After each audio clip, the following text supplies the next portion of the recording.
Ano po ang sabi ng Biblia? Ano po ang nakasulat sa Book of Proverbs? Napakaganda. As a man thinks in his heart, so he is. Ganda po nun, no? In other words, you become what you think. Mag-ingat po kayo mga kapatid, dahil ang palagi mong iniisip, magiging ikaw yan. Believe and you will receive. Paniwalaan mo, ngayon pa lang, mayaman ka na.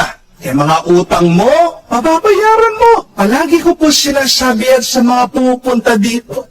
Umiiyak, nalulungkot, nadidepress. Father, hirap na hirap kami sa pagbabayad ng utang. Tanong ko po, magkano bang utang niyo? 1 million po, 5 million po, 20 million po. Ngayon po sabi ko sa kanila, konti lang yan. Kasi kung pinaniniwalaan nyo, ang Diyos Ama, siyang nagmamay-ari ng lahat. At higit pa, ano yung 20 million? Walang kwenta yan. Kayang bayaran niya ng Diyos.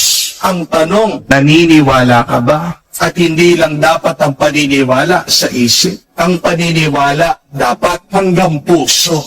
Hindi po ba? Kasi madalas, ang isip at ang puso nag-aaway. Amen? Ang totoong paniniwala ay ang pagkakaisa ng isip at ng puso.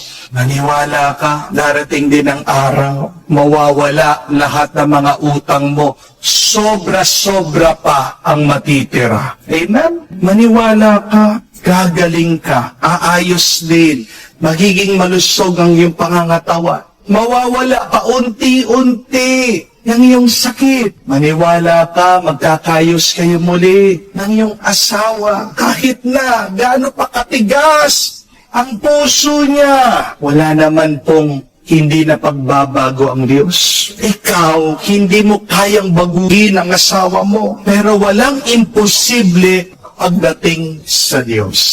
Amen? Kung ano po ang nasa isip natin, yan pong mararanasan natin. Amen? It starts with a belief. And our first belief should be, we are good, we are holy, we are perfect through the Lord.